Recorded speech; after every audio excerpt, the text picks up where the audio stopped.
স্বাগত সবাইকে আরটিভির বিশেষ আলোচনা বিবিএস কেবলস দ্বিমত সহমত মতামত অনুষ্ঠানে। আপনাদের সাথে আছি আমি খন্দকার ইসমাইল।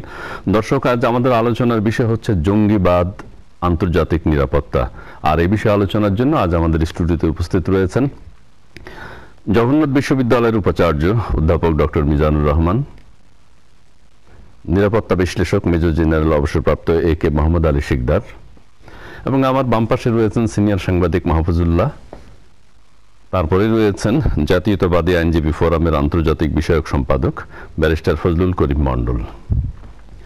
দর্শক, চাইলে আপনিও আলোচনায় অংশগ্রহণ করতে পারেন, জানাতে পারেন আপনার মতামত এবং প্রশ্ন। আর এই জন্য টেলিভিশন স্ক্রিনে দেখানো নাম্বারে আপনি কল করতে পারেন।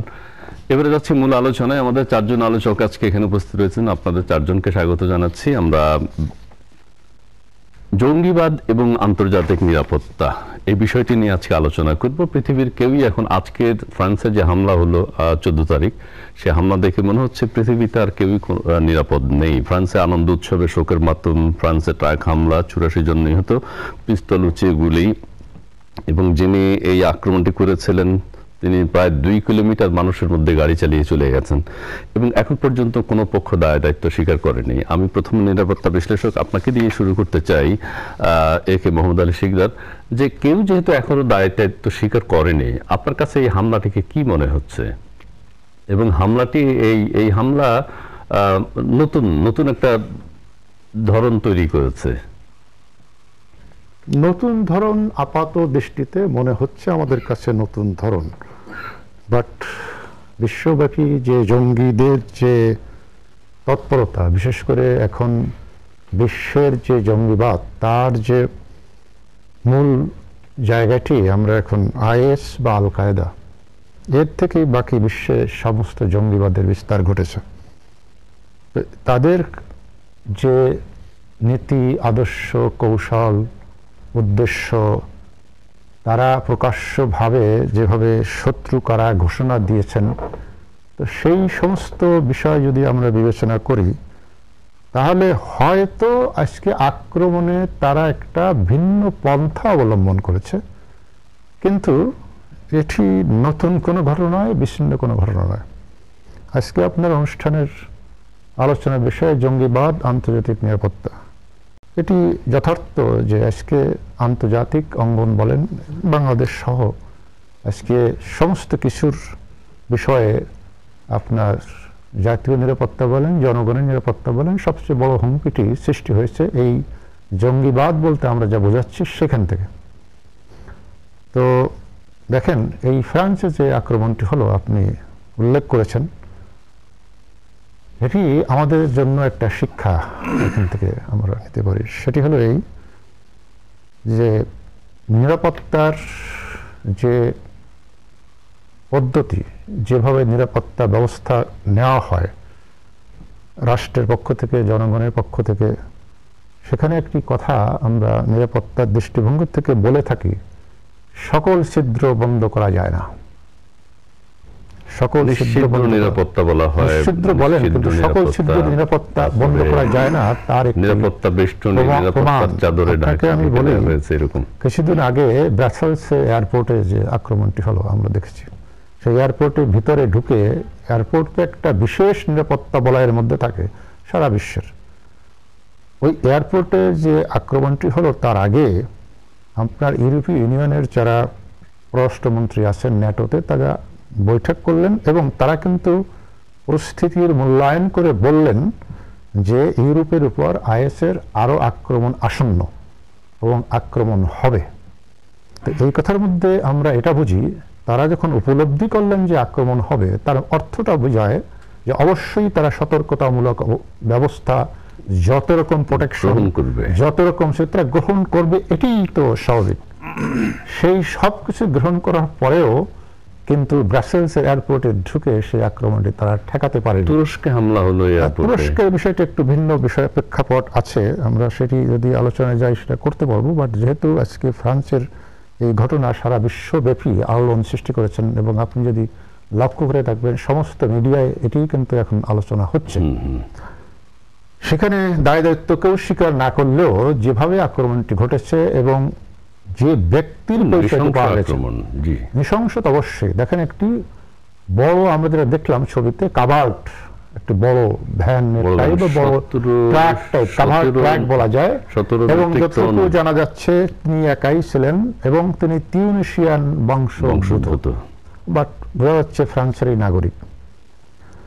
তাহলে যেটা দেখা যাচ্ছে সেটি হলো যে এই আক্রমণটি ফ্রান্সের মধ্যে যখন এত সতর্ক, এত নিরাপত্তা ব্যবস্থা, তারা সব জানেন, তারা জরুরি অবস্থা দেশে চলছেন, জরুরি অবস্থা এখন আরো 3 মাস বৃদ্ধি করা হয়েছে, 3 মাস বাড়ালো, তারা জরুরি অবস্থা কিন্তু ছিল, এর মধ্যে নিয়ন্ত্রণ করা সম্ভব হয়নি। কিছুর পরেও দেখেন তারপরে একটা জাতীয় অনুষ্ঠান হচ্ছিল, সেখানে এত মানুষের সমাবেশ হচ্ছিল, সেখানে পুলিশের নিরাপত্তা ব্যবস্থা থাকার কথা, সবকিছুই থাকার কথা, তারপরেও তিনি এই ধরনের আক্রমণ চালাতে পারলেন। তার কারণটি হলো এরা আত্মঘাতী, অর্থাৎ তারা নিজেরা মরবার জন্য প্রস্তুত। একজন মানুষ যখন মরবার জন্য প্রস্তুত হয় তখন তাকে ঠেকিয়ে রাখা কিন্তু কষ্টকর। ধন্যবাদ আপনাকে। এবার মাহফুজুল্লাহ ভাই আপনার কাছে যাই। আসলে আমরা যে নিরাপত্তা বেষ্টনী বা ফ্রান্সের কথা, আমেরিকার কথা, টার্কির কথা, বাংলাদেশের কথা, নিরাপত্তা বেষ্টনী, নিরাপত্তার চাদরে ঢেকে দেওয়া হয়েছে, কিন্তু কেউ যদি আত্মঘাতী হয়ে ওঠে সেই ক্ষেত্রে আপনি কি মনে করেন যে এই ধরনের হামলা ঠেকানো সম্ভব? জেনারেল শিকদার কতগুলো কথা বলেছেন, আমি তার সঙ্গে কয়েকটা কথা যোগ করতে চাই। এই যে ফ্রান্সের যে ঘটনাটা, এটা কিন্তু একটা নতুন কৌশল, নতুন এই অর্থে যে এই গত কয়েক বছর ধরে তারা যেভাবে হামলাগুলো করেছে, যারাই করে থাকে, আমি যদি আইএস বলি বা জঙ্গিদের বলি, যে আল কায়দা বলি, যাই বলি, তার চেয়ে এই কৌশলটা একটু ভিন্ন। কারণ ট্রাক দিয়ে এইরকম একটা ইয়ের উপরে মানুষ তো কখনোই কিন্তু বিপদের কথা ভাবে না, মানুষ সবসময়। আর বিশেষ করে যে অনুষ্ঠানে তারা করেছে কাজটা, এটা হচ্ছে বাস্তিল দিবস, ফ্রান্সের জাতীয় দিবস, এবং সেখানে হাজার হাজার মানুষ ওই অনুষ্ঠানে ছিল। এই উৎসবের মধ্যে তারা এই কাজটা করেছে। দ্বিতীয় যে বিষয়টা হচ্ছে, সেটা হচ্ছে যে আপনার এই আক্রমণগুলোর একটা জিনিস আমি লক্ষ্য করেছি, যে যেখানে কিছু না কিছু ক্রাউড থাকে সেখানে কিন্তু হয়।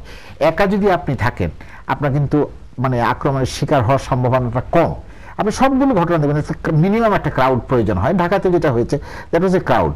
আপনি তো 20-25 জন 30 জন তো একটা ক্রাউডের ব্যাপার, আমরা একজন বা দুজন না, আর এখানে তো হাজার হাজার মানুষ ছিল। তৃতীয় যেটা হচ্ছে যে এখন ফ্রান্সে একটা কথা আজকে ওরা আলোচনা করেছে, যে এর আগে যখন ফ্রান্সে আপনার এই যে ইউরোপিয়ান ফুটবল যে হলো, তখন একটা হুমকি ছিল, তারা তৃপ্ত বোধ করছিলেন যে ফুটবলের সময় কোনো রকম কোনো গোলমাল হয় নাই, ওটা নির্বিঘ্নে হয়ে গেছে। কিন্তু তারা বলছেন যে এর আগে ফ্রান্সে, যে কারণে ফ্রান্সে এখন মানে জরুরি অবস্থা আছে, ফ্রান্সের যে গোয়েন্দা বিভাগ সেটাকে ওভারহলিং করার একটা কথা উঠেছিল, কিন্তু তারা বলছেন যে সেই ওভারহলিংটা করা সম্ভব হয় নাই বা তারা করতে পারেন নাই, থাকে লিমিটেশন নানান রকমের। আর আরেকটা আছে যেটা জনাব শিকদার বলেছেন, যে সেটা ইচ্ছা করলে কিন্তু নিশ্চিন্ত করা যায় না কোনো কিছুকে, এটা সম্ভব না। কারণ একজন মানুষ যদি ডেসপারেট হয় যে আমি মেরে ফেলবো, তাহলে আপনি তো তাকে কোনো রকম ভাবে নিজে মরে যাব, মেরে ফেলবো। এবং কারণ যে কারণে বলা হয় যে nobody can escape the bullet of an assassin, এইটা মানে যত নিরাপত্তার মধ্যে থাকুক এটা ঘটে যায়। যেরকম ভাবে আপনার পৃথিবীর বহু দেশে রাষ্ট্রনায়করাও হয়েছেন আপন লোকদের হাতে, আপনার এই ধরনের ঘটনায় ঘটেছে এগুলো আসলে। তবে এখানে সমস্যা যেটা আমার কাছে মনে হয়, আমাদের দেশেও আছে, এটা বিদেশেও আছে, বিদেশে কম, আমাদের দেশে একটা সক্ষমতার অভাব আছে। সেটা হচ্ছে যে রিস্ক অ্যাসেসমেন্ট এবং রিস্ক ম্যানেজমেন্টের ব্যাপারে আমরা বোধহয় পুরো জিনিসটা এখনো অনুধাবন করতে পারি নাই, যে কোনভাবে হামলাটা হতে পারে, কোনভাবে এই ইয়েটা হতে পারে, আমাদের নিরাপত্তাটা ঝুঁকির মধ্যে আছে। কারণ এর সঙ্গে তো শুধুমাত্র ব্যক্তির নিরাপত্তা না, আপনার সমাজের নিরাপত্তা, রাজনৈতিক নিরাপত্তা, রাষ্ট্রীয় নিরাপত্তা সব কিন্তু জড়িত এর সঙ্গে। এটা শেষ করি ওইখানে যে লোকটা, মানে যেহেতু কেউ দায়িত্ব স্বীকার করেনি, একটা কথা বলা হয়েছে যে আইএস নাকি উৎসাহ প্রকাশ করেছে, তারা হতে পারে, আরো হয়তো পরে বোঝা যাবে, কিন্তু যেই লোকটি করেছে সে হচ্ছে কিন্তু টিউনিসিয়ান মুসলমান।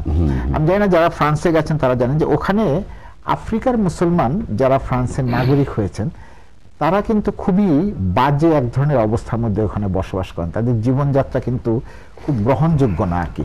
এখন সেইটা কোনো কারণ কিনা, মানে ব্যক্তিগত ক্ষোভ কিনা, সেটা কিন্তু এখনো নিশ্চিত নই আমরা, সেটা হয়তো আরো পরে বোঝা যাবে জিনিসটা কি। ধন্যবাদ আপনাকে।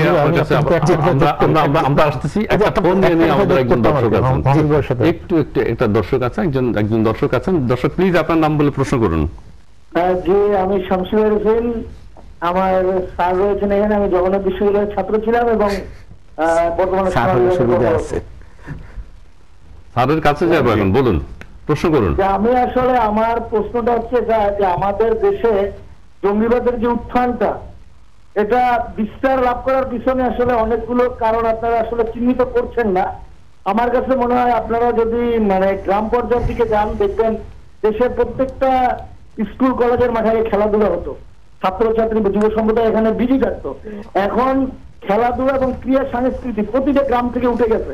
তো আমার কথা হচ্ছে জঙ্গিবাদ প্রতিরোধে আপনারা শিক্ষা এবং সংস্কৃতি এবং ক্রীড়া এটার প্রচারটা আরো কিভাবে বাড়ানো যায় সেই বিষয় নিয়ে আমরা আলোচনা করবো। ধন্যবাদ আপনাকে। এবার আমরা ডক্টর মিজানুর রহমান, পয়েন্ট একটু মফিজুল ভাই সাথে একটু, সেটা হলো যে যেটা মফিজুল বলে টিউনিশিয়ার পরিচিতি। জি, আমার একটা ব্যক্তিগত অভিজ্ঞতা আছে। আমি জাতিসংঘ মিশনে যখন ছিলাম তখন আমার অধীনে ফ্রান্সের লোক ছিল, টিউনিশিয়ার লোক ছিল।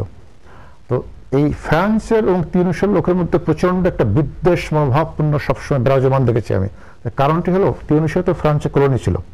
তো এখনো ফ্রান্সের লোকজন তাদের একটা দৃষ্টিভঙ্গি হলো সুপিরিয়র কমপ্লেক্স, আর টিউনিশিয়ারা মনে করে আমাদেরকে তারা দে আর লুকিং ডাউন।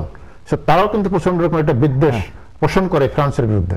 আর ফ্রান্সের এই যে সাম্রাজ্যবাদী আচরণের একটা বৈশিষ্ট্য আছে, যেখানে তারা উপনিবেশ করেছে সেখানকার স্থানীয় যে সংস্কৃতি এবং ভাষাকে ধ্বংস করে তারা তাদের ভাষা এবং সংস্কৃতি, প্রাক্তন উপনিবেশগুলো দেখবেন যে ফরাসি ভাষা, কিন্তু ব্রিটিশরা কিন্তু আবার এতটা করে নাই, এতটা খারাপ মানে আচরণ করে নাই। এবং কানাডাতে আমরা দেখি যে সবাই ফ্রেঞ্চ স্পিকিং, ইংরেজি জানতে হবে, সেকেন্ড ল্যাঙ্গুয়েজ হচ্ছে ফ্রেঞ্চ। আমরা ডক্টর মিজানুর রহমান আপনার কাছে যাবো। সেটি হচ্ছে, একজন দর্শক প্রশ্ন করেছেন, খুবই গুরুত্বপূর্ণ, এটা আমরা উপলব্ধি করি। বাংলাদেশে খেলাধুলা এখন একদম উঠেই গেছে। আগে ইন্টার স্কুল হতো, ইন্টার ইউনিভার্সিটি হতো, ডিপার্টমেন্ট খেলা হতো, স্কুলে খেলা হতো, কলেজ বিশ্ববিদ্যালয়ে খেলা হতো, এখন আর সেটা নেই। আমি এখন যে বিষয়ে বলবো এখন সেই বিষয়ে আপনি একটু বলবেন। আরেকটি হচ্ছে, আমাদের দেশেও যেমন গোয়েন্দা ব্যর্থতা বলা হয়, গুলশান হামলাকে শোলাকিয়া হামলা, প্লাস হচ্ছে আমি যদি বলি আমেরিকায় সন্ত্রাসবাদীরা সন্ত্রাস করেছে, 50 জনকে একজনেই মেরে ফেলছে, ফ্রান্সে এত বড় আক্রমণ হলো, এটাও কি আপনি মনে করেন যে গোয়েন্দা ব্যর্থতা? না, ধন্যবাদ। প্রথমত হলো আমি এই গোয়েন্দা ব্যর্থতার কথা আজকে ফ্রান্সও আসছে, ফ্রান্সের বিভিন্ন রাজনৈতিক দল থেকে বলছে যে গোয়েন্দা ব্যর্থতা আছে। আমাদের এখানে ঘটনাগুলো ঘটলেও আমরা এগুলোই বলি, কিন্তু আমার মনে হয় না এই বলার মধ্য দিয়ে হয়তো একটা কাউকে হয়তো দোষ দেওয়া যাবে অথবা তাদেরকে সতর্ক করা যাবে, কিন্তু জিনিসটা এভাবেই শেষ হবে বলে আমার তাও মনে হয় না। আরো গোয়েন্দা অনেক বেশি তৎপর হলেই, কারণ জিনিসটা একটা লোকাল স্থানীয় কোনো বিষয় না, এটা একটা আদর্শিক একটা বিষয় হয়ে গেছে জিনিসটা। আপনার মনে হয় 50-এর দশকে 60-এর দশকে মহদুল ভাই আমার সাথে ভালো বলতে পারবে, এই যে মার্ক্সবাদ, মাওবাদ এরকম যখন আসছিল যে সারা পৃথিবীতে কমিউনিজম কায়েম করবে, এবং সেটা কিন্তু চীনে বা রাশিয়াতে সীমাবদ্ধ থাকেনি, সেটা কিন্তু ল্যাটিন আমেরিকা থেকে আরম্ভ করে আফ্রিকা থেকে এশিয়া বিভিন্ন দেশে কিন্তু ছড়িয়ে গেছে। এবং একই জিনিস কিন্তু এই যুদ্ধ এখনো চলছে। সেই জিনিস যারা আমাদের বাংলাদেশও স্বাধীনতা উত্তর কালে বা এর আগে পরে সর্বহারা পার্টি, তারপরে গণবাহিনী, অস্ত্র দিয়ে লাল বাহিনী, নীল বাহিনী এখনো চলছে। ওয়েস্ট বেঙ্গলে, ঝাড়খণ্ডে অস্ত্র দিয়ে মতাদর্শ প্রতিষ্ঠা করার যে বিষয়টা, এইটার সাথে এইটার কোনো পার্থক্য নেই। এই যে আদর্শগত কোনো পার্থক্য নেই। ওরা হলো ধর্মকে আফিম হিসেবে মনে করতো, ধর্ম কোনো বিষয় না। আর এটা ওরা আসলে ধর্মকে আফিম হিসেবে গ্রহণ করছে আর কি, এটা ধর্মীয় মাদকতা তাদের মধ্যে ঢুকছে, এবং সেটা একটা ইথারিক রেসপন্স, যেগুলো সারা দুনিয়াতে যেখানে যেখানে রেসপন্স করার মতো লোক বা অবস্থা বিরাজ করে সেখানে তারা পেয়ে যাচ্ছে। ফ্রান্সে যে ঘটনা ঘটছে, যে শিকদার ভাই বা মাহমুদ ভাই যেটা বললেন, হ্যাঁ ওই লোকটা হয়তো বঞ্চনার শিকার, ডিপ্রাইভেশন, এটা থেকে তাকে হয়তো কেউ ব্যবহার করছে, কিন্তু সবসময় এইটাও কাজ করছে না। আমাদের হলি আর্টিজান রেস্টুরেন্টে যারা এই খুনের সাথে জড়িত, তারা ওই বঞ্চিত শ্রেণী যাদেরকে আমরা বলি, সর্বহারা শ্রেণী, হ্যাভ নটস, যেটা মজুল ভাই বলতো, এগুলা কেউ ছিল অনেক বড় লোকের ছেলে, এবং ঘি মাখন পোলাও কুরমা খাওয়া ঘরের ছেলে, এবং ইংলিশ মিডিয়ামে পড়া ছিল। অতএব ওই যে ডিফ্রাইভড একটা গ্রুপকে কাজে লাগিয়ে তারা, এটা এখন হয়ে গেল একটা জিনিসটা একেবারে কার্পেট বম্বিং এর মতো। আমাদের এখানে যখন প্রথম রাজীবকে হত্যা করা হলো গণজাগরণ মঞ্চে, তখন ওই ব্লগার উদাহরণ দেওয়া হলো, বলা হলো সে নাস্তিক।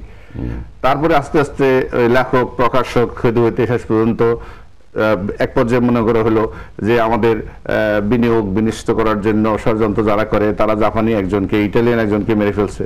তারপর দেখা গেলো পুরোহিতকে যেটা আবার রাহুল যেটা বললেন যে একা থাকলে বাঁচা যাবে, আবার বলে তাও না। একেবারে হামলাটা কম হয় আর কি। কারণ আমাদের এই একজন পুরোহিতকে মেরেও কিন্তু আইএস থেকে দায়িত্ব হয়ে ওঠেন, তিনি যদি একটা ক্রাউড পিপল পান সেখানে তার জন্য সুবিধা অনেক।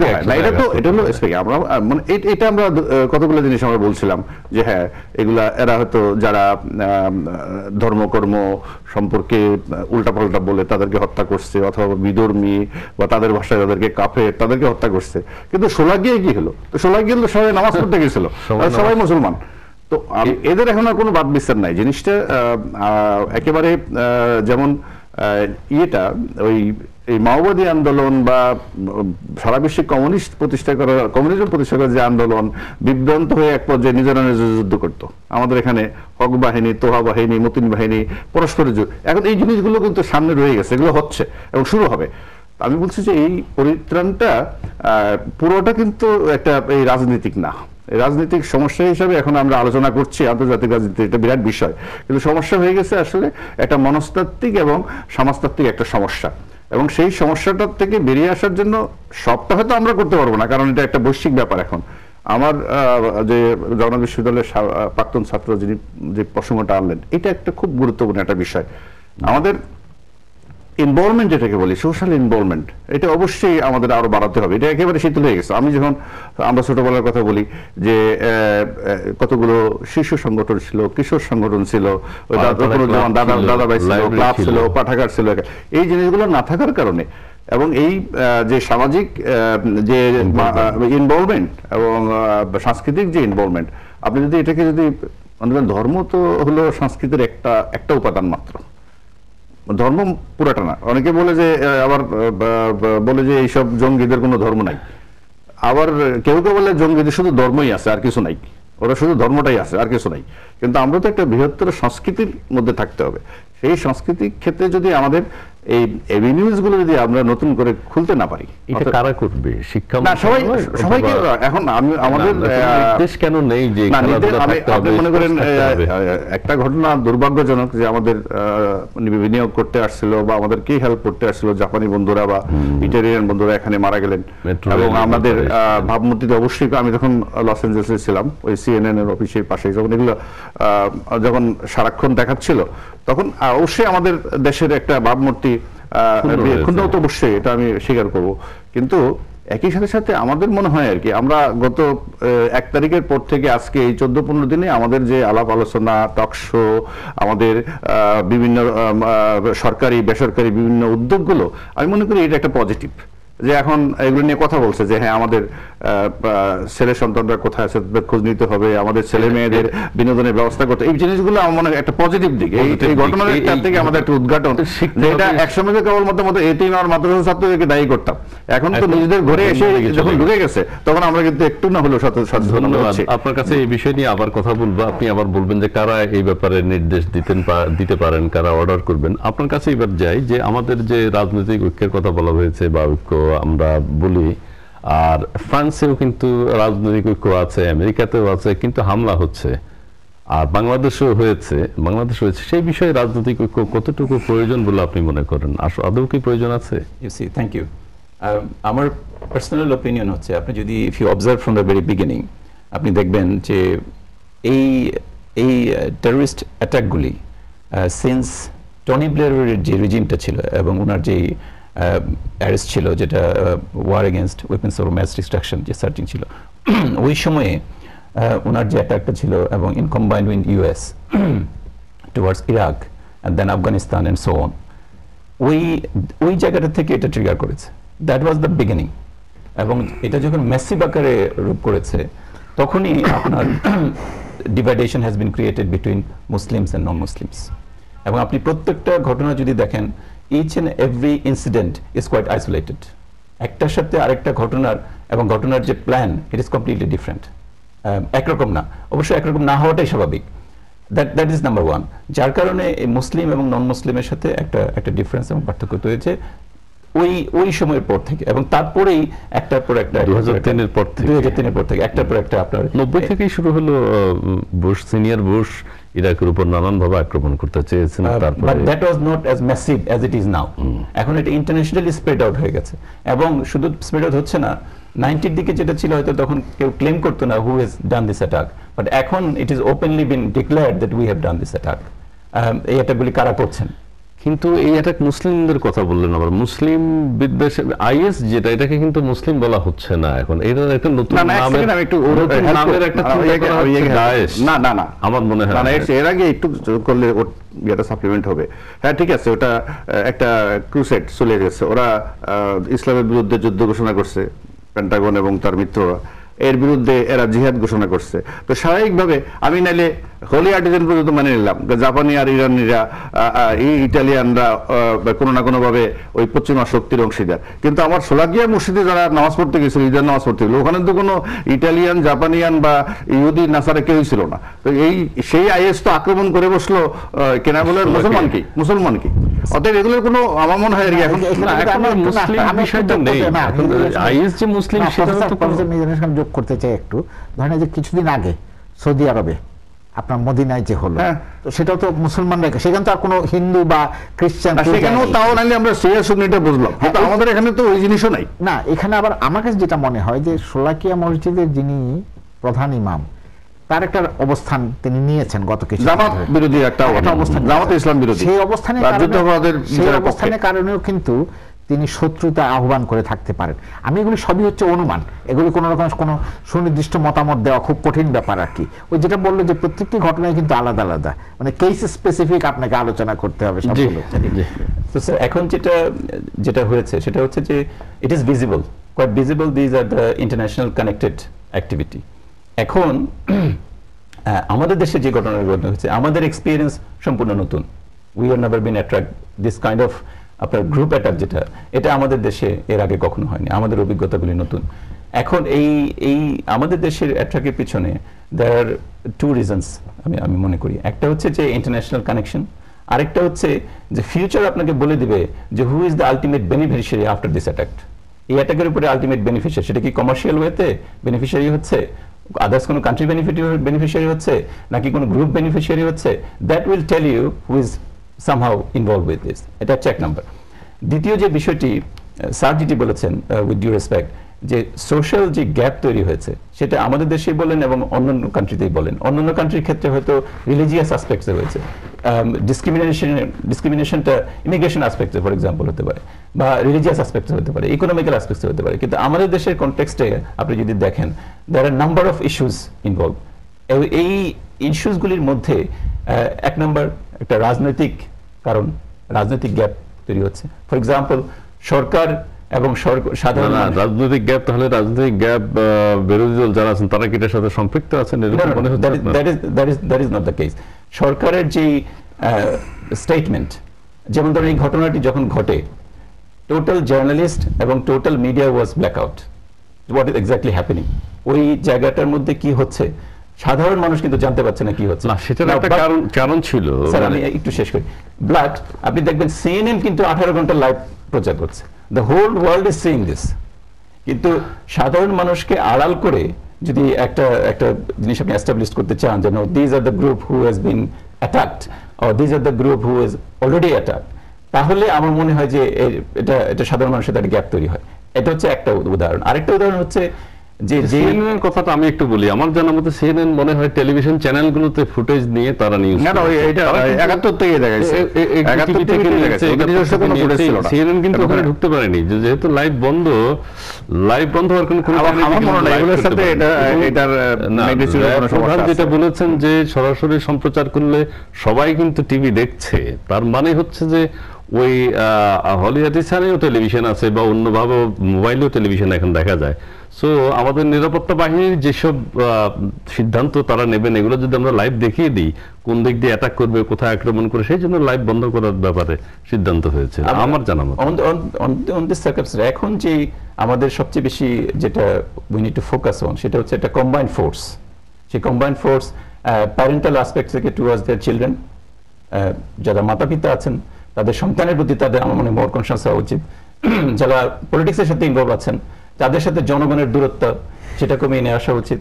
And also the security force, আপনি দেখবেন স্যারেরা যেটা ডিসকাস করছেন যে ওয়েদার গোয়েন্দাদের ফেইলিউর আছে কিনা, ইন্টেলিজেন্সের ফেইলিউর আছে কিনা এখানে, whether they have sufficient information before the incident. তো ন্যাচারালি এই জায়গাটা আমার মনে হয় আরো বেশি স্ট্রেংথেন হওয়া উচিত, আরো বেশি স্ট্রং হওয়া উচিত। ধন্যবাদ আপনাকে। আমরা এবার আমাদের দ্বিমত সহমত মতামত অনুষ্ঠানে এবার একটি ছোট্ট বিরতি, আপনারা আমাদের সঙ্গেই থাকুন, কিছুক্ষণের মধ্যে ফিরছি। দর্শক, বিরতির পর আবারও স্বাগত। দেখছেন বিবিএস কেবলস দ্বিমত সহমত মতামত অনুষ্ঠান। আপনাদের সঙ্গে আছে আমি খন্দকার ইসমাইল, এবং আজকের আলোচনার বিষয় হচ্ছে জঙ্গিবাদ, আন্তর্জাতিক নিরাপত্তা। আমরা এই বিষয় নিয়ে এতক্ষণ আন্তর্জাতিক পর্যায়ে আলোচনা করেছি। এবার আমরা আমাদের দেশের নিরাপত্তার বিষয়ে বা দেশে আরো কি করণীয় নিরাপত্তার ব্যাপারে সেই বিষয়গুলো নিয়ে এখন আলোচনা করব। আমি প্রথমে স্যার আপনার কাছে যেতে চাই, সেটি হচ্ছে যে বিভিন্ন ইংরেজি মাধ্যমের শিক্ষা প্রতিষ্ঠান, আমরা আমাদের দেশে যে জঙ্গিবাদ, যে ধরনের আক্রমণ আমরা প্রত্যক্ষ করছি, বেসরকারি বিশ্ববিদ্যালয়গুলো, শিক্ষা প্রতিষ্ঠানগুলো জড়িত এই ধরনের আভাস পাওয়া যাচ্ছে বা গেছে। আপনি কি মনে করেন এই জঙ্গিবাদ থেকে ফেরানোর জন্য তাদেরকে বেসরকারি শিক্ষা প্রতিষ্ঠানগুলোর নীতিমালা বা কি হওয়া উচিত, পরিবার এবং শিক্ষকদের দায়িত্ব কি হওয়া উচিত? না, ধন্যবাদ। এর আগে আমি একটু বলি, এই যে ঘটনাটি আমাদের ঘটলো মানে 1 জুলাইতে, এরপরে এটা তো নেগেটিভ দিকগুলো নিয়ে আমরা কথা বলছি, কিন্তু পজিটিভ একটা দিক এর থেকে আমরা যেটা মানে আহরণ করতে পারি সেটা হচ্ছে এই যে এখন যেমন আজকে বাংলাদেশের সব মসজিদে কিনা জানি না, অধিকাংশ মসজিদে জঙ্গিবাদের বিরুদ্ধে একটা খুতবা, এগুলো অত্যন্ত দরকারি। আমি মনে করি যে মানুষকে যেভাবে বোঝানো হতো, আপনারা পড়েছেন না জানি না, যখন আমি ক্লাস 9-10 পড়তাম তখন ইসলামী শিক্ষা বই ছিল, সেখানে 40টা হাদিস ছিল, 40টা হাদিস আমাদের মুখস্থ করতে হতো। তো এর মধ্যে 2টা হাদিস আমার খুব পছন্দ হয়েছিল, এর মধ্যে ভালো লাগতো আর কি। একটা হলো দেশপ্রেম ইমানের অঙ্গ, আর আরেকটা হচ্ছে বিদ্যা অর্জন করা সকল মুসলমানের জন্য ফরজ এবং প্রয়োজনে চীন দেশ। এখন আমি এই যে ইউটিউবের যে মৌলবীগুলো আছে, এক মৌলবীর কালকে রাত্রেই তো আমি দেখলাম বলতেছে এই 2টা হাদিসের কোনো অস্তিত্ব নাই, এই 2টা মিথ্যা হাদিস। তার মানে দেখেন, প্রথম হচ্ছে আপনি যদি এর থেকে সরিয়ে আনতে পারেন যে দেশপ্রেম ইমানের অঙ্গ, এটা থেকে যদি সরিয়ে আনতে পারেন, তাইলে আপনার দেশপ্রেমটা বাদ দিয়ে আপনার এখন ইমানের মূল অঙ্গ হবে খেলাফত। দেখেন ওইভাবে টার্গেট করছে ওরা। আর যদি চীন থেকে আপনি মানে বিজ্ঞান প্রযুক্তি থেকে সরাই আনেন, তাহলে থাকলো কি ওই মরুভূমির যে ওই সময়ের যে মধ্যযুগীয় যে নলেজ, এটা তার মানে হচ্ছে অন্ধকার দিকে যাওয়ার জন্য যত রকমের এই যে সোশ্যাল মিডিয়া বলেন, এই যে এগুলো এখন আজকে আমাদের যেটাকে বিটিআরসি তারা ওইগুলোকে ডিলিট করার জন্য ব্যবস্থা গ্রহণ করছে। এই ব্যবস্থাগুলো আরো কিছু কিছু ওয়াজ আছে, কিন্তু আমাদের পহেলা বৈশাখের বিরুদ্ধে, আমাদের আপনি জাতীয় সংগীতের বিরুদ্ধে একই মৌলবী, যে মৌলবী বলতেছে দেশপ্রেম ইমানের অঙ্গর এটা হাদিস না, এটা একটা ভুয়া হাদিস, সেই একই মৌলবী আমার ওয়াজ আমি দেখছি। একটা স্বাধীন দেশে একদল মানুষ কিভাবে এই কথা, না এগুলো তো ভুলে যাচ্ছে, কিন্তু এগুলো নিয়ে আসলে কেউই অত নজর দেয়নি। আর আমি বলি শিথিলতা তো সব দিকে আছে। আপনি যে মূল মানে 3 জন জঙ্গি দলের একেবারে প্রধান নেতাকে আপনি 1 বছর 2 বছর আগের থেকে আপনি অ্যারেস্ট আসছে অথবা তাদেরকে চার্জশিট দেওয়া হয়েছে, তার বিরুদ্ধে বিচার আরম্ভ করার জন্য একটা চিঠি কোর্ট থেকে এসে স্বরাষ্ট্র মন্ত্রণালয় থেকে অনুমোদন পেতে আজকে 2-3 বছর লেগে যাচ্ছে। এখন তো নড়ছে, এখন মাননীয় সেই আইনমন্ত্রী স্বরাষ্ট্রমন্ত্রী আমরা কালকেই দিচ্ছি, পদ্ধতিগত ত্রুটি ছিল, এখন আপনি বলতেছেন।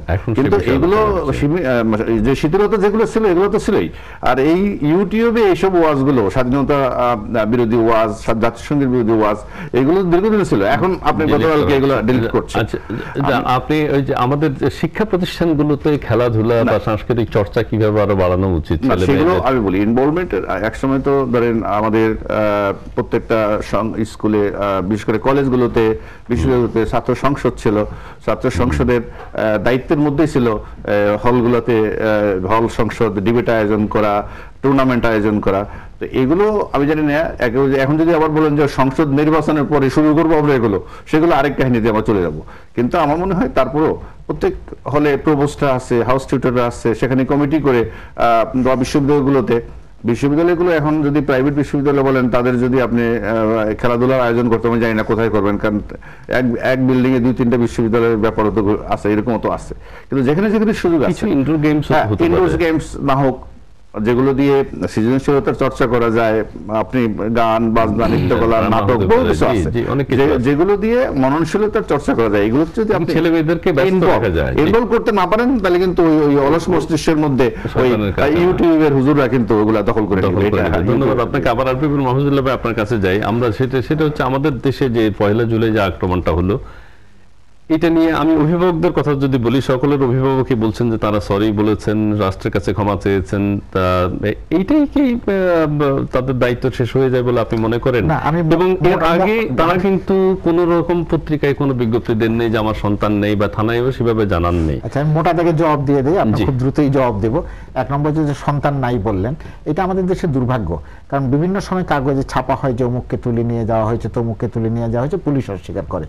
এইবারে 1 জুলাই ঘটনার পরে দেখলাম যে র্যাবের মহাপরিচালক বলছে আপনার সন্তান যদি হারিয়ে গিয়ে থাকে আমাদের কাছে আসুন। বৈপরীত্যটা দেখেন, এটা হচ্ছে এক। দ্বিতীয় হচ্ছে আমাদের তরুণদের মানসিক অবস্থা কি, এটা কিন্তু আমরা কেউ জানি না। আমরা 1 2 5জনকে দেখে বলার চেষ্টা করি। এই যে ধরেন আপনার ভাইস চ্যান্সেলর মহোদয় আছে, তিনি কি বলতে পারবেন তার বিশ্ববিদ্যালয়ের সকল ছাত্রছাত্রী কিভাবে চিন্তা করে? করতে পারবেন, এটা দোষে কিছু না। কিন্তু আমার ধারণা শিক্ষকরা উদ্যোগ গ্রহণ করলে বুঝতে পারতেন যে তরুণরা কি করে, চিন্তা করে। 3 হচ্ছে, আমি কিন্তু পিতামাতাদেরকে দোষ দেওয়ার পক্ষপাতী না। আমরাও পিতামাতার আঁচল থেকে বেরিয়ে আমরাও এইসব আন্দোলন খেলাধুলা করতে গেছেন, আসতেছি সেখানে হ্যাঁ, আসতেছি। এখন পাবলিক বিশ্ববিদ্যালয় বলেন, প্রাইভেট বিশ্ববিদ্যালয় বলেন, ছাত্রছাত্রীর সংখ্যা এত বেশি, প্রচুর ছাত্রছাত্রী প্রাইভেট এবং পাবলিক, তারা মেসে থাকে। তারা মেসে কি করে, এবং বছরে হয়তো অধিকাংশ ছাত্রছাত্রী 1 মাসের বেশি বাবা মায়ের সংস্পর্শে থাকে না। বাকি 11 মাস কি করে এই খবর কেউ রাখে না। আমাদের সময় হলের বাইরে কেউ থাকতো না, যারা হলের, সেখানে হাউস সিকিউরিটি আছেন, এমনও ব্যবস্থা ছিল রাতের বেলা রোল কল পর্যন্ত হতো। আজকে সেগুলি নাই, কারণ আজকে তো সেটা সম্ভব না আপনার সংখ্যাধিক্যের কারণে। 4 নম্বর হচ্ছে, আমার কাছে একটু হাসি পেয়েছে, ওই যে বলা হয়েছে যে অভিভাবকদের কাছে চিঠি দেওয়ার, এটা আমরা পাকিস্তানে আমলেও দেখেছি। আইয়ুব খানের সময় ওই সরকারের কাছ থেকে চিঠি দেওয়া হতো। আমাদের আমলারা ওই বুদ্ধিটা দেয় রাজনৈতিক নেতাদেরকে, রাজনৈতিক নেতারা ভুলে গিয়ে ওই চিঠি দেন। চিঠি দিয়ে আপনি অভিভাবকের সঙ্গে আলাপ করে কিন্তু আপনার তরুণকে আপনি ইয়ে করতে পারবেন না, পথে আনতে পারবেন না। শেষ যেটা আমি বলতে চাই সেটা হচ্ছে যে আমাদের সময় 2টা আদর্শের মধ্যে এক ধরনের লড়াই ছিল। আমি হয় এই আদর্শে গেছি, না হলে ওই আদর্শে। সমাজতন্ত্র, আজকে কিন্তু সেই আদর্শ নাই। আজকে সে কোথায় যাবে? আমাদের সময় যেমন ধরেন ছাত্র রাজনীতি ছিল, নির্বাচন ছিল, ডাকসুতে প্রতি বছর একবার করে যে সপ্তাহব্যাপী সাংস্কৃতিক অনুষ্ঠান হতো, তার আগে হলে হলে হতো। আমরা যখন স্কুলের ছাত্র, তখনও আমরা বছরে একবার শেষ মাসে আপনার সাংস্কৃতিক উৎসব হতো। সেই সময় আপনি রচনা থেকে শুরু করে, গল্প বলা থেকে শুরু করে, আবৃত্তি থেকে শুরু করে, আমার ব্যস্ত থাকবার, আমার মনটাকে ওইদিকে নিয়ে যাওয়ার মতন কোনো কর্মকাণ্ড এখন নাই। কাজেই সে করবেটা কি? সে তখন বসে। আর হচ্ছে আরেকটার সঙ্গে আমরা কোপ করতে পারছি না, যেটা উনি বলছিলেন একটু, ইউটিউব। এখন যে টেকনোলজিটা ইয়ে হয়েছে, এখন এই টেকনোলজি খারাপ দিকও আছে, ভালো দিকও আছে। এই টেকনোলজিটা তরুণরা কিভাবে ব্যবহার করছে, আমরা কি সেটা খবর রাখি? আপনার জাতীয় ঐক্যের কথা বলা হয়েছে, এই মুহূর্তে কি কোনো জাতীয় ঐক্যের প্রয়োজন আছে বলে আপনি মনে করেন? জাতীয় ঐক্যটা আমি মনে করি যে এই ধরনের সংকটে জাতীয় ঐক্য প্রয়োজন। জাতীয় ঐক্যটা মানে কি? সব মানুষ, সব দল, সব মত, যারা অভিন্ন চিন্তা করে একটা জায়গায় দাঁড়াবে। এই যে আমি তো শুরুতে বলেছিলাম যে এটা শুধু যে আমার ব্যক্তি নিরাপত্তার প্রশ্ন তা তো না, এটা আমার জাতীয় নিরাপত্তার প্রশ্ন, আমার সমাজের নিরাপত্তার প্রশ্ন, আমার সমাজের যে সৌন্দর্যটা আছে, যে বৈচিত্র্যটা আছে, যে ভারসাম্যটা আছে, এটা নষ্ট হয়ে গেলে কি মানে ধন্যবাদ আপনাকে। এবার আমি নিরাপত্তা বিশ্লেষক আপনার কাছে যাই। এবার আমাদের মাননীয় প্রধানমন্ত্রী বলেছেন যে আরো হামলার আশঙ্কা আছে, তিনি আশঙ্কা প্রকাশ করেছেন। আপনি কি মনে করেন এই মুহূর্তে আমাদের আরো কি ধরনের, বিশ্বব্যাপী যেভাবে আমরা সন্ত্রাসবাদ, জঙ্গিবাদ দেখতে পাচ্ছি, এবং মাননীয় প্রধানমন্ত্রীও এক ধরনের আশঙ্কা প্রকাশ করেছেন, জেলা প্রশাসকদের উদ্দেশ্যে তিনি ভিডিও কনফারেন্সের মাধ্যমে আশঙ্কার কথা ব্যক্ত করেছেন। এই মুহূর্তে আমাদের কি ধরনের, আমরা জনগণ এবং আইন শৃঙ্খলা বাহিনীও কি ধরনের নিরাপত্তা গ্রহণ করা উচিত বলে আপনি মনে করেন? দেখুন, বাস্তবতাকে স্বীকার করে নেওয়াটাই ভালো। আপনি যদি বাস্তবতাকে স্বীকার না করেন, তাহলে কিন্তু বাস্তব অনুযায়ী যেটা পদক্ষেপ নেওয়া দরকার সেটা নিতে পারবেন না। বাংলাদেশের সশস্ত্র জঙ্গি তৎপরতা আমরা দেখে এসেছি গত 15, 16, 17 বছর। 1999 সালে 6 মার্চ যশোরে ওডিসির অনুষ্ঠানের পরে যে আক্রমণটি হয়, সেখানে 10 জন নিহত হয়, 150 জন আহত হয়। সেখান থেকে শুরু, তারপর কিন্তু একে একে আমরা দেখেছি, তারপরে কন্টিনিউয়াস আমরা দেখেছি।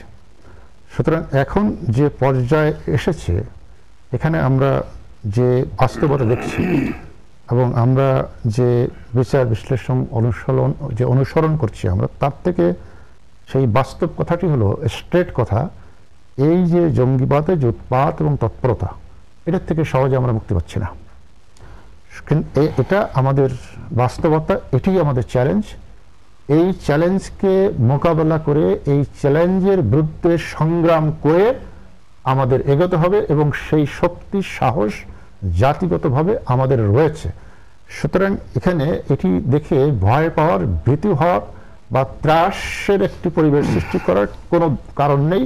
কারণ এই যে ফ্রান্সে দেখলেন, বেলজিয়ামে দেখলেন, মার্কিন যুক্তরাষ্ট্র, সব জায়গায় কিন্তু এটি একটি বৈশ্বিক বলেন, আঞ্চলিক বলেন, দেশের একটা বাস্তবতার সৃষ্টি হয়েছে। আমি যদি বাংলাদেশের অভ্যন্তরীণ বিষয়ে আসি, এখানে বাংলাদেশের অভ্যন্তরে এই জঙ্গিবাদের মূল কারণ নিহিত আছে বাংলাদেশের রাজনীতির ভিতরে, এবং সেই রাজনীতির যে শানে নজরুল এবং ধারাবাহিকতা, সেটা আমাদের মুক্তিযুদ্ধ থেকে শুরু করে পরপর যা ঘটনা প্রবাহ ঘটছে সেটার মধ্যে রয়েছে। বাংলাদেশেও কিন্তু অনেক জঙ্গি সংগঠন রয়েছে। আপনি কি মনে করেন যে এটা আইএস এর কোনো সম্পৃক্ততা আমাদের জুলাইতে ছিল? এটা একেবারেই bogus.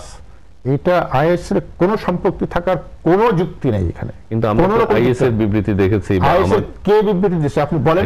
Who has given SITE intelligence নামক করে একটি প্রতিষ্ঠান, সে সবসময় ক্লেম করছে সে কিন্তু হিমসেলফ ইজ নট আইএস। সুতরাং তার কাছে স্ক্রিনশট চাওয়া হয়েছে, তার কাছে বলা হয়েছে যে আপনি এই দেন যে আইএস কোন মাধ্যমে এটা স্বীকার করে, এবং আপনি আইএস এর যে টার্গেট নির্ধারণ, টার্গেট সিলেকশন, তারা যেখানে আক্রমণ করে, এই গত 2.5 বছর ধরে আমরা অনুসরণ করে দেখেছি যে বাংলাদেশের যে সমস্ত টার্গেট নির্ধারিত হয়েছে, নিত্যরঞ্জন পান্ডে আর আনন্দ গোপাল আর ওই মুদি দোকানদার সুনীল গোমেজ, মনে করেন যে এটা আমাদের দেশের কোনো জঙ্গি সংগঠন? আমাদের দেশে এটা তো অবভিয়াসলি, এটা অস্বীকার করার কোনো উপায় নাই। এটা জেএমবি করছে, এটা আনসারুল্লাহ বাংলা টিম করছে, এটা হুজি করছে। এটা যদি আমরা ওই এখন যদি জঙ্গি দমন করতে চাই, আমরা শূন্যে গদা ধরলে কিন্তু ওই গদার নিচের দিয়ে জঙ্গি সব বেরিয়ে হয়ে যাবে। We have to fix the target. And 16-17 বছর আমরা দেখে আসছি। এখন যদি এইখানে যদি আমরা একমত হতে না পারি, আমরা যদি, তাহলে কি আমরা জাতিগতভাবে ব্যর্থ হয়েছি? যে 16-17 বছর ধরে আমরা তৎপরতা দেখছি, কিন্তু আমরা সেটা এখনো আইডেন্টিফাই করতে পারছি না। হুই ইজ দ্য রিয়েল কালপ্রিট, এর উৎস কোথায়, শিকার কোথায়? এটা কিন্তু আমাদের কাছে স্পষ্ট এবং পরিষ্কার। যারা এটি যদি অস্বীকার করেন, তারা বলতে হবে তারা বাস্তবতা অস্বীকার করছেন, অথবা কোনো রাজনৈতিক উদ্দেশ্যে সেটি অস্বীকার করছেন। সুতরাং আমাদেরকে এখানে যদি আপনি সমাধানের কথা বা কি করণীয় কথা সংক্ষেপে বলছি। সুতরাং এই বাস্তবতা যেখানে আছে, এখান থেকে আমরা সহজে মুক্তি পাচ্ছি না। জঙ্গি উৎপত্তি স্থল আছে, জঙ্গি অর্থায়ন স্থল আছে, জঙ্গি প্রশিক্ষণ স্থল আছে, অটুট থাকছে। সুতরাং জঙ্গি হবে, জঙ্গি মাঠে আসবে অস্ত্র নিয়ে। এই চিহ্নিত করতে পারবো, আমরা চিহ্নিত করেছি এবং তাদের স্পষ্ট কারা করছে অবশ্যই নিয়ে আসতে পারবো। আমরা তো সেই প্রচেষ্টা রাষ্ট্রকে করতে হবে শাস্তি আনার জন্য। সেখানে অনেক দুর্বলতা, অনেক সক্ষমতার অভাব রয়েছে, সেটা নিয়ে আমরা আলোচনা করি। যে কথাটি আমি বলতে চাচ্ছি, যেটা আপনি বলছিলেন করণীয়টা, আমি একেবারে 30 সেকেন্ডে করণীয়টা বলে শেষ করে যাব বক্তব্যটা।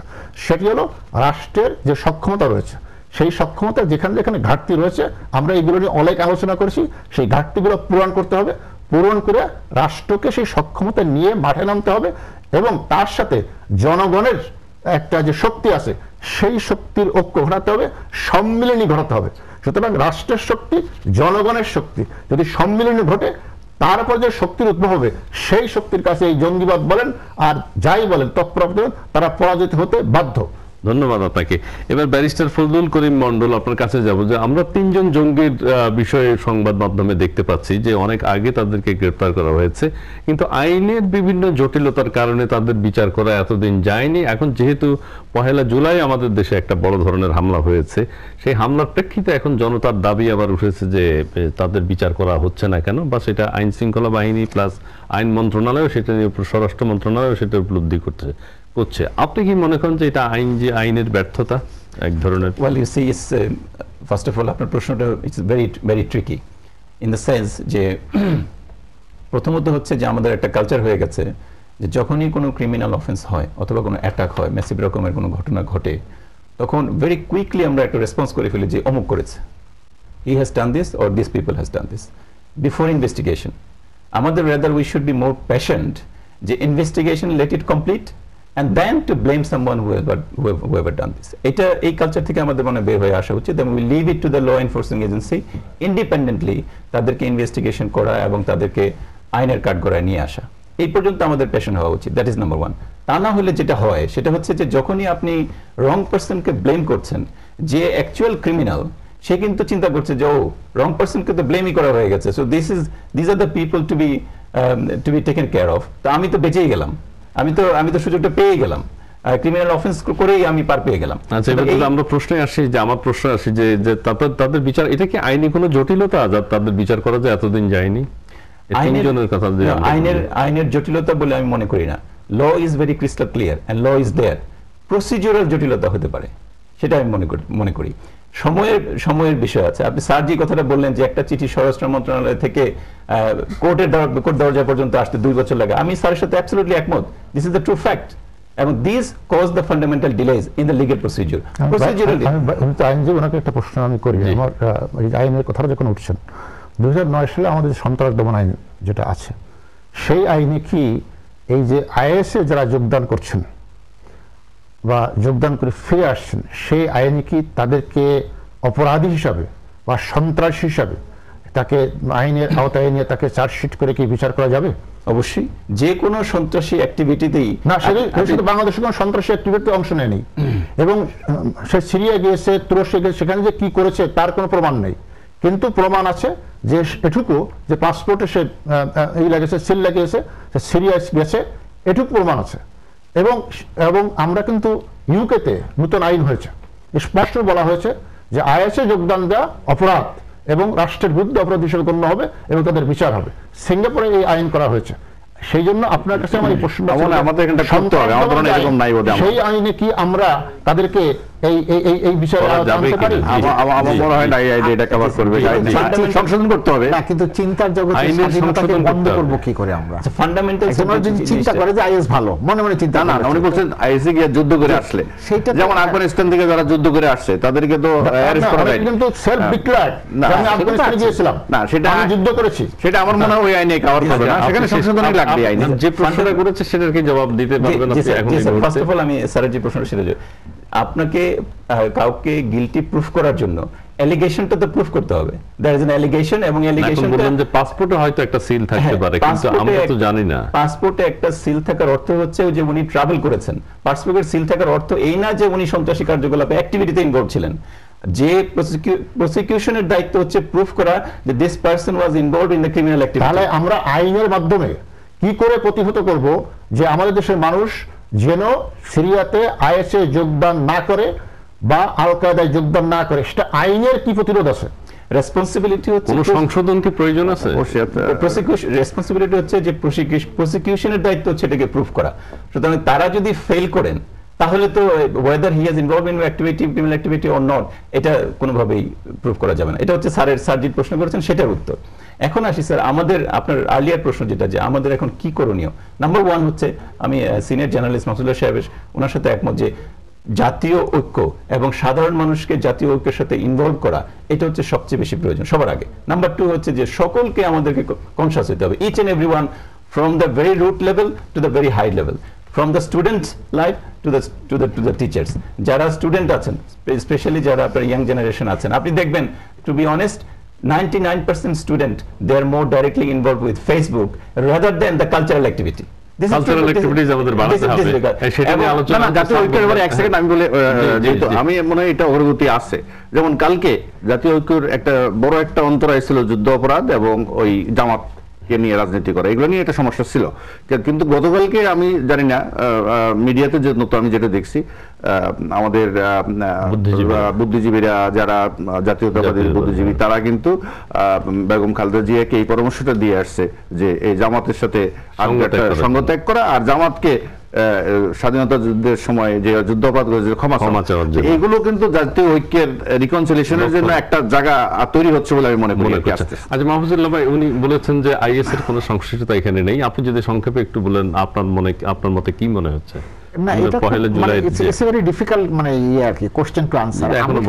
আমি যেটা মনে করি যে আপনার ইন্টারনেট একটা আনগভর্নড স্পেস, ইন্টারনেট ইনফ্লুয়েন্সে অনেক মানুষের চিন্তার জগতে অনেক রকমের হয়তো এমনও হতে পারে সে আইএস এর ওইটা দেখে সে হয়তো এখানে যেটা আমরা বলার চেষ্টা করছি যে হোম গ্রোন টেররিস্ট, সে হয়তো ওখান থেকে ওই যে একটা ওই আসলে আদর্শগত বিষয়টা সে মনে করছে ওই পথে গেলে তার মুক্তি আসবে।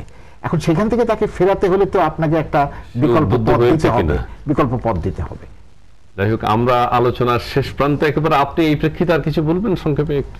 আমি যেটা বলতে চাই যে এইটা আমাদেরকে যেহেতু জাতীয় চ্যালেঞ্জ, আমরা প্রত্যেকেই নাগরিক হিসেবে দায়িত্ব রয়েছে।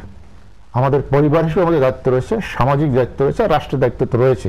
সুতরাং প্রত্যেকেই সতর্ক হতে হবে, সজাগ হতে হবে। এই জঙ্গিবাদ আজকে আমাদের এক্সপেক্ট বলতে হবে। 16 বছর ধরে আমরা দেখে আসছি কারা করছে। আমরা জঙ্গিবাদ থেকে মুক্ত হলে সবাইকে এক বাক্যে আমাদেরকে আঙ্গুল তুলে দেখাতে হবে যে এরাই জঙ্গি উৎপাদন করছে, এদেরকেই বাংলাদেশ থেকে এই জঙ্গিবাদের উৎপন্ন না করতে পারে, তার জন্য যা করণীয় সেটি করতে হবে। ধন্যবাদ। আপনি 10 সেকেন্ডে কিছু বলবেন? আমি শুধু একটা জিনিস বলতে চাচ্ছিলাম, সেটা হচ্ছে যে ওয়েতে আমরা এটাকে পারহ্যাপস আমরা ডেভেলপ করতে পারি। ফার্স্ট অফ অল, যেমন ধরেন কেউ যদি ঘুষ খায় তাকে আমরা নির্দ্বিধায় হেট করতে পারি, এইটুকু করতে পারি। ঠিক এক্স্যাক্টলি দ্য সেম ওয়েতে যারা এই অপরাধ কার্যক্রম করছে সর্বপ্রথম এবং in every corner we must have to hate them first at number 1. Secondly হচ্ছে স্যার যে প্যারেন্টস এবং তার সন্তানদের মধ্যে যে গ্যাপ তৈরি হয়েছে, ছাত্র এবং শিক্ষকের মধ্যে যে গ্যাপ তৈরি হয়েছে, এটার যদি ডেভেলপমেন্ট হয়ে যায় তাহলে হয়তো আমরা আমি আশাবাদী এই জন্য যে আসলে আমরা তো একটা মুক্তিযুদ্ধ এবং মুক্তিযুদ্ধের চেতনা নিয়ে অগ্রসরমান একটা জাতি এবং উন্নতির দিকে এগিয়ে যাচ্ছে। আমাদের যে এই টোটাল রাজনৈতিক মনস্তাত্ত্বিক হয়তো বিভিন্ন কারণে রাজনৈতিক আমাদের বিভাজন এটা সেটা আছে, কিন্তু তারপরেও আমি মনে করি না এই যে লক্ষ্য নিয়ে খেলাফত প্রতিষ্ঠা করার জন্য এইসব আইএসআইএসরা কাজ করছে, এই লক্ষ্য অর্জন করার মতো একটা উর্বর জায়গায় বাংলাদেশ নয়। এটা এখানে ব্যর্থ হতে পারে না। আমি তার সঙ্গে একমত, এটা না, কিন্তু ওই যেটা বললেন সেটা বললেন যে সেটা আমার মনে হয় আইডেন্টিফাইড কারা, এটা এক ধরনের আইডেন্টিফিকেশন কিন্তু আমাদের কাছে আছে যে এই অর্গানাইজেশনগুলো করছে, এবং ব্যক্তিগুলোকে আইডেন্টিফাই করা যারা এই কর্মের সঙ্গে, সেইটা প্রথম দায়িত্বটা হচ্ছে সরকারি সংস্থার। তারপরে জনগণ যদি তার মধ্যে যদি তারা কাজ করে, তারা আইডেন্টিফাই করবে, তারা ইনফর্ম করবে, এগুলো এটা খুব ওই যে ওয়ান ট্যাবলেট বা ওয়ান অ্যান্টিবায়োটিক সলিউশন না, বিভিন্ন কম্বিনেশন। ধন্যবাদ আপনাদের চারজনকে। আপনারা চারজন আজকে আমাদের অনুষ্ঠানে এসেছেন, বিবিএস কেবলস দ্বিমত সহমত মতভেদ অনুষ্ঠানে। আপনাদের চারজনকে অনেক ধন্যবাদ। দর্শক, আপনারা দেখছিলেন আমাদের আজকের এই অনুষ্ঠান। আমাদের চারজন বিজ্ঞ আলোচক আলোচনা করলেন এবং সারা পৃথিবীব্যাপী যে সন্ত্রাস, দেশে দেশে যে জঙ্গিবাদ সন্ত্রাস ছড়িয়ে পড়েছে, আমাদের সবার সম্মিলিত প্রচেষ্টায় আমরা কাউকে ক্ষুব্ধ করব না, কারো প্রতি আক্রোশ প্রকাশ করব না, দেশে দেশে যেন শান্তি প্রকাশিত হয়, শান্তি বর্ষিত হয়, সেই চেষ্টা যেন আমাদের মধ্যে থাকে। আপনারা যারা দেখেছেন আপনাদের সবাইকে অনেক অনেক ধন্যবাদ।